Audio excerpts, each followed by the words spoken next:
سوچیں اگر سرکاری اسکولوں کو فنڈز کے لیے حکومت کا انتظار ہی نہ کرنا پڑے۔ آج ہم پنجاب کی ایک ایسی ہی بڑی دلچسپ پالیسی پر بات کر رہے ہیں جو اسکولوں کو مالی طور پر خود مختار بنا سکتی ہے۔ ذرا تصور کریں، ایک ایسا اسکول جو اپنی لائبریری، اپنی سائنس لیب یا کھیل کا میدان خود تعمیر کر سکتا ہو۔ اور وہ بھی لمبی سرکاری کارروائیوں اور بجٹ کی منظوریوں کا انتظار کیے بغیر، تو کیا یہ ممکن ہے؟ جی ہاں، یہ کوئی خیالی بات نہیں ہے، بلکہ یہ ایک حقیقی پالیسی ہے جسے پنجاب کا محکمہ تعلیم متعارف کروا رہا ہے تاکہ اسکول اپنے وسائل خود پیدا کرنا سیکھیں۔ تو آئیے اس کی تفصیلات میں چلتے ہیں۔ اس ماڈل کا نام ہے innovative financing and partnerships model. اس کا بنیادی مقصد ہے اسکولوں کو یہ اختیار دینا کہ وہ اپنی غیر استعمال شدہ یا پھالتو جگہوں کو آمدنی کے ذریعے میں بدل سکیں۔ اچھا، یہاں ایک بہت بڑا خدشہ ذہن میں آ سکتا ہے کہ کیا سرکاری زمین بیچی جا رہی ہے؟ تو دیکھیں، اس پالیسی کی سب سے اہم اور پہلی بات ہی یہی ہے کہ اسکول اپنی کوئی عمارت یا زمین فروخت نہیں کرے گا، بالکل نہیں۔ یہ صرف ایک مقررہ مدت کے لیے، یعنی ایک لمیٹڈ ٹائم کے لیے جگہ لیز یا کرائے پر دے گا۔ تو سوال یہ پیدا ہوتا ہے کہ کسی اسکول کو یہ کیسے پتہ چلے گا کہ اس کے پاس تجارتی مواقع موجود بھی ہیں یا نہیں؟ اس کے لیے عمل کا آغاز ایک مکمل جائزے سے ہوتا ہے۔ دیکھیں، ہر اسکول کی ایک کمرشل پروفائل تیار کی جاتی ہے، بالکل ویسے ہی جیسے کوئی بزنس کسی نئی جگہ کا جائزہ لیتا ہے۔ یہ دیکھا جاتا ہے کہ اسکول کا محل وقوع کیسا ہے، کیا وہ کسی بڑی سڑک پر ہے، وہاں ٹریفک کتنا ہے، اور اس کے آس پاس کا ماحول کیسا ہے، یعنی مارکیٹ ہے یا کھلی زمین۔ ان سب چیزوں کی بنیاد پر فیصلہ ہوتا ہے کہ کون سا منصوبہ سب سے زیادہ کامیاب رہے گا۔ اور یہ اس پالیسی کا سب سے دلچسپ اور آپ کہہ سکتے ہیں تخلیقی حصہ ہے۔ اسکولوں کو باقاعدہ ایک انوویشن مینیو دیا گیا ہے، یعنی تجارتی مواقع کی ایک پوری فہرست جس میں سے وہ انتخاب کر سکتے ہیں۔ اور اس مینیو میں کیا کچھ ہے؟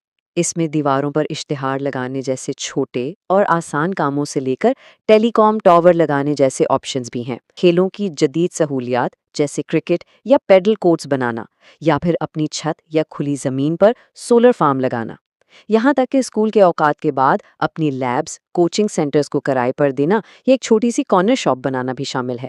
یعنی ہر قسم کے اسکول کے لیے کوئی نہ کوئی آپشن موجود ہے۔ اچھا، اس کو مزید سمجھنے کے لیے ان دو مثالوں کا موازنہ کرتے ہیں۔ ایک طرف کارنر شاپ ہے، دوسری طرف سولر فارم۔ اب دیکھیں، شہر کے ایک مصروف اسکول کے لیے جس کے پاس سامنے تھوڑی سی فالتو جگہ ہے، وہاں ایک کارنر شاپ بہت کامیاب ہو سکتی ہے، جبکہ ایک دیہی اسکول جس کے پاس شاید بہت بڑی کھلی زمین ہے، وہ سولر فارم لگا کر طویل مدتی آمدنی بھی کما سکتا ہے اور سبز توانائی میں اپنا حصہ بھی ڈال سکتا ہے۔ تو یہ ماڈل ہر اسکول کے اپنے حالات کے مطابق ڈھل جاتا ہے۔ لیکن ان سب باتوں کے بیچ ایک سب سے بڑا اور جائز سوال پیدا ہوتا ہے، بچوں کی حفاظت کا کیا ہوگا؟ کیا اسکول کے اندر تجارتی سرگرمیاں محفوظ ہیں؟ خوش قسمتی سے پالیسی بنانے والوں نے اس کا خاص خیال رکھا ہے۔ اس کے لیے ایک پورا منظوری اور حفاظتی پروٹوکول بنایا گیا ہے۔ سب سے پہلے تو پرنسپل کو یہ لکھ کر دینا ہوگا کہ اس منصوبے سے بچوں کی پڑھائی میں کوئی خلل نہیں پڑے گا۔ پھر یہ یقینی بنایا جائے گا کہ تجارتی حصہ اور اسکول کا حصہ جسمانی طور پر بالکل الگ ہوں، یعنی ایک الگ چار دیواری اور الگ داخلی راستہ ہوگا۔ یہاں تک کہ دونوں حصوں کے بیچ کم سے کم 10 فٹ کا فاصلہ بھی رکھا جائے گا۔ اور ان سب کے بعد یہ منصوبہ اسکول مینجمنٹ کمیٹی یعنی SMC کو پیش کیا جائے گا اور آخر میں ڈسٹرکٹ ایجوکیشن اتھارٹیز کی حتمی تصدیق کرے گی۔ اب یہ SMC مینجمنٹ کمیٹی یا SMC کیا ہے؟ یہ بہت اہم ہے۔